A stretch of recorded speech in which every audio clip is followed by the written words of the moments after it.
Welcome to Santa's Workshop TV, where Christmas cheer is made right here. Ho ho ho.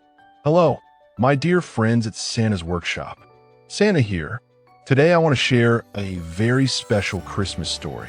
Sit back, snuggle in, and enjoy this Christmas miracle. It had been a tough year. I was a recently single dad with 2 young children.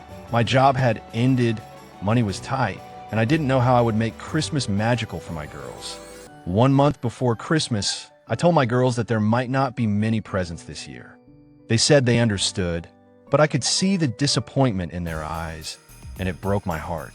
I explained that Santa was very busy and would only be able to leave a few gifts for each of them. Then, a miracle happened. 2 days before Christmas, I was paid in advance for a job that would start in January. I kept it a secret from my children and went shopping for gifts and a special Christmas feast. My heart felt light again.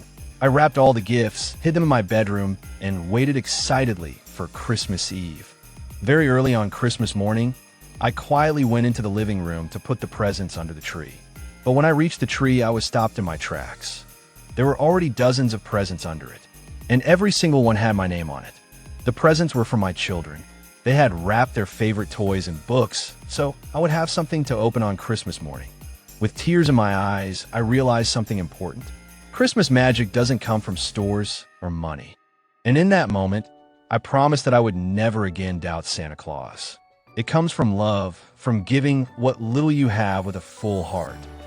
It's not about how many presents are under the tree, but about love, kindness, and the magic that lives in every child's heart. Thanks for joining me today. Don't forget to like, subscribe, and leave a comment below.